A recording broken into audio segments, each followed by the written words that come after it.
සුබ දවසක්. අදත් හැමෝම සාදරයෙන් පිළිගන්නවා ඔයාලගේ ස්පෝකන් ඉංග්ලිෂ් ලෙසන් එකට. ඉතින් අදත් සූදානම් වෙලා ඉන්නේ ඔයාලගේ එදිනෙදා භාවිතයට අත්‍යවශ්‍ය වන හොඳ ඉංග්‍රීසි වාක්‍ය කීපයක් කියලා දෙන්න. ඉතින් ගොඩක් දෙනෙක් දන්නවා මොකක්ද මෙතන වෙන වැඩේ කියලා. ඉතින් ඔයාලා වෙනද වගේම පෑනකුයි කොලයකුයි අරගෙන ලෑස්ති වෙනවා නම් වඩා හොඳයි. ඔයාලට දෙයක් ලියා ගන්න තිබ්බොත් ඒක ඔයගලන්ට ලියා ගන්න පුළුවන්. අපි එහෙනම් වෙලාව අරගන්න නැතුව ගිහලා බලමු මම තෝරගෙන තියෙන පළවෙනි වාක්‍යය. මොනවද ඕනේ? දැන් අපිට ගෙදර කෙනෙක්ගෙන් අහන්න ඕනේ මොනවද ඕනේ කියලා. අපිට කොහොමද අහන්න පුළුවන්? බොහොම සරල ප්‍රශ්නයක් තියෙන්නේ. What do you want? What do you want? What do you want? ඔයාට මොනවද ඕනේ? What do you want? හරි අපි යමු දෙවෙනි වාක්‍යයට. මේ දෙවෙනි වාක්‍යයට යන්න ඉස්සෙල්ලා පොඩි දෙයක් කියන්න කැමතියි. මෙන්න මේ මොනවද ඕනේ කියන එක දැන් අපිට කඩේට කවුරු හරි බඩුවක් ගන්න එනවා නම් ඒ ආපු කෙනාගෙන් අපිට අහන්න පුළුවන් සිංහලෙන් මොනවද ඕනේ කියලා. හැබැයි ඉංග්‍රීසියෙන් අහනවා නම් කවදාවත් කඩේට එන කෙනෙක්ගෙන් what do you want කියලා අහන්න බෑ. එහෙම ඉංග්‍රීසි වලින් ඇහුවොත් එහෙම කඩේට එන කෙනෙක්ගෙන් ඒක කිසිම ශීලාචාර ගතියක් නැහැ. ඔයාලට මේ ප්‍රශ්නේ ඉංග්‍රීසි වලින් අහන්න ඕන නම් ඔයාලා කඩේට එන කෙනෙක්ගෙන් අහනවා නම් how can I help you කියලා තමයි අහන්න ඕනේ. how can I help you? what do you want කියලා කවදාවත් අපි කඩේට එන අපේ ෂොප් එකට ඇඳුමක් ගන්න අපේ ෂොප් එකට බඩුවක් මිලදී ගන්න කෙනෙක්ගෙන් කවදාවත් අපි what do you want කියලා අහන්නේ නැහැ. මේ අපි ගෙදර කෙනෙක්ගෙන් කාට හරි මොන හරි ඕන නම් what do you want කියලා අහන්න පුළුවන්. මට මේක දැන් මතක් වෙලා ඔයගලන්ට කියපු දෙයක්. ඔයාලා ඒක කොයි හරි සඳහන් කරලා තියාගන්න. හරි. අපි යමු අංක 2ට. මට තිබහක් ආවා. මට තිබහක් ආවා. අපිට ඉංග්‍රීසි වලින් කියන්න පුළුවන් I got thirsty කියලා. I got thirsty. මට තිබහක් ආවා. I got thirsty. අංක 3. කෙලින්ම ඉස්සරහට යන්න. දැන් කෙලින්ම ඉස්සරහට යන්න කොහොමද අපිට කියන්න පුළුවන්? දැන් පාරක් කියනකොට අපිට කෙලින්ම ඉස්සරහට යන්න කියලා එහෙම කියන්න වෙනවා. අපිට කියන්න පුළුවන් go straight ahead. go straight ahead. කෙලින්ම ඉස්සරහට යන්න. go straight ahead. කෙලින්ම ඉස්සරහට යන්න. go straight ahead. අංක 4. ඔයාගේ දත් මැද ගන්න. අපිට කියන්න පුළුවන් ඔයාගේ දත් මැද ගන්න කියලා කොහොමද කියන්නේ? brush your teeth. brush your teeth. ඔයාගේ දත් මැද ගන්න. brush your teeth. අංක 5. කොහොමද කාලගුණය? අහන්න පුළුවන් බොහොම සරලව how is the weather කියලා. how is the weather? කොහොමද කාලගුණය? how is the weather? අංක 6. හෙට නිවාඩු දවසක්. හෙට නිවාඩු දවසක්. දැන් නිවාඩුවට අපිට ඉංග්‍රීසි වලින් කියන්න පුළුවන් holiday කියලා. එතකොට tomorrow is a holiday. අන්න එහෙමයි එන්නේ. tomorrow is a holiday. හෙට නිවාඩු දවසක්. tomorrow is a holiday. අංක 7. ඔයාට කැමති ඕන වෙලාවක එන්න. දැන් ඉංග්‍රීසි වලින් අපි කෙනෙක්ට විධානයක් දෙනකොට එහෙම නැත්නම් කෙනෙක්ට මොකක් හරි දෙයක් කියන්න කියලා අණ කරනකොට මෙන්න මේ ක්‍රියාපදයෙන් තමයි පටන් ගන්න. එතකොට come කියලා තමයි මේ වාක්‍ය පටන් ගන්න ඕනේ වලා. come කැමති ඕන වෙලාවක. whenever you like. whenever you like. එතකොට ඔයාලට මේ වාක්‍ය මෙන්න මෙහෙම කියන්න පුළුවන්. come whenever you like. කැමති ඕන වෙලාවක එන්න. come whenever you like. හරි. යමු අංක 8ට. එයාලා ඉන්දියානු ජාතිකයන්ද? දැන් ඉන්දියානු ජාතිකයෙක්ට අපිට ඉන්දියන් කියලා කියන්න පුළුවන්. ඉන්දියන්. එතකොට එයාලා ඉන්දියානු ජාතිකයන්ද කියන එක අපිට are they Indians කියලා තමයි අහන්න ඕනේ. are they Indians? එයාලා ඉන්දියානු ජාතිකයන්ද? are they Indians? හරි. අංක 9. ඔයා සම්පූර්ණයෙන්ම හරි. සම්පූර්ණයෙන්ම හරි නම් අපිට කියන්න පුළුවන් absolutely correct කියලා. absolutely correct. එතකොට you are absolutely correct. ඔයා සම්පූර්ණයෙන්ම හරි. you are absolutely correct. අංක 10. කරුණා කරලා ආචාරශීලී වෙන්න. කොහොමද කියන්නේ අපි ඔක ආචාරශීලී වෙනවට අපිට සිංහල ඉංග්‍රීසි වලින් කියන්න පුළුවන් polite කියලා. polite. එතකොට please be polite.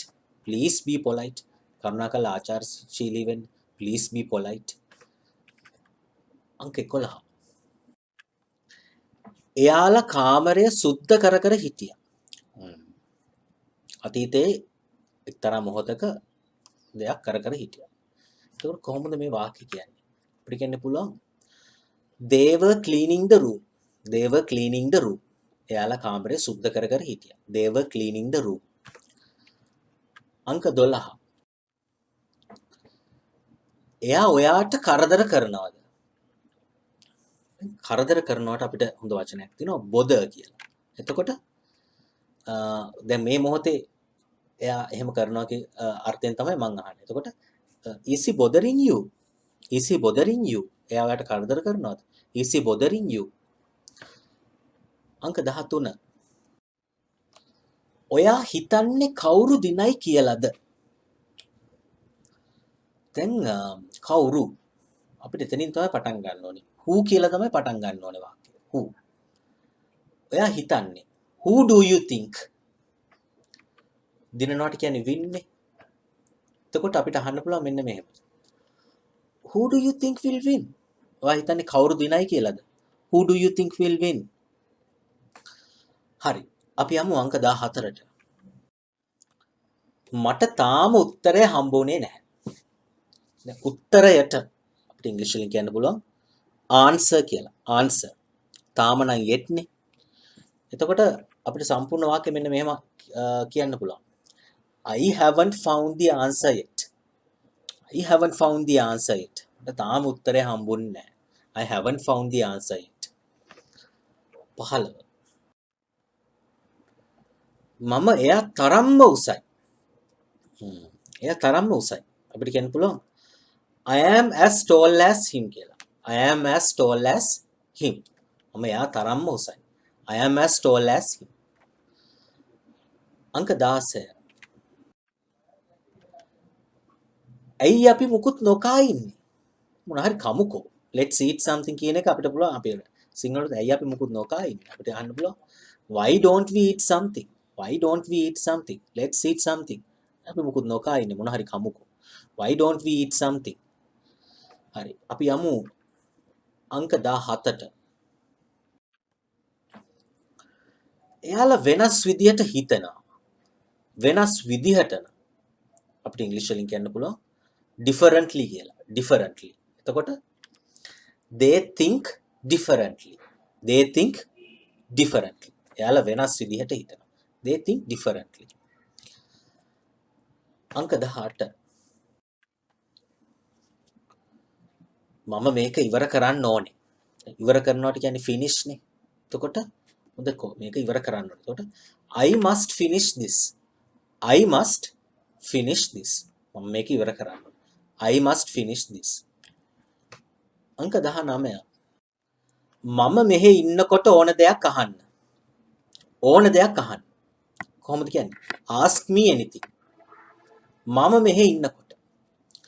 While I am here. While I am here. එතකොට ask me anything while I am here. Ask me anything while I am here. හරි.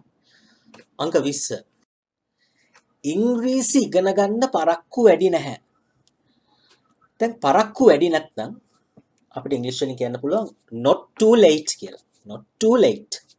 මොකටද not too late? ඉංග්‍රීසි ඉගෙන ගන්න. එතකොට to learn English. to learn English.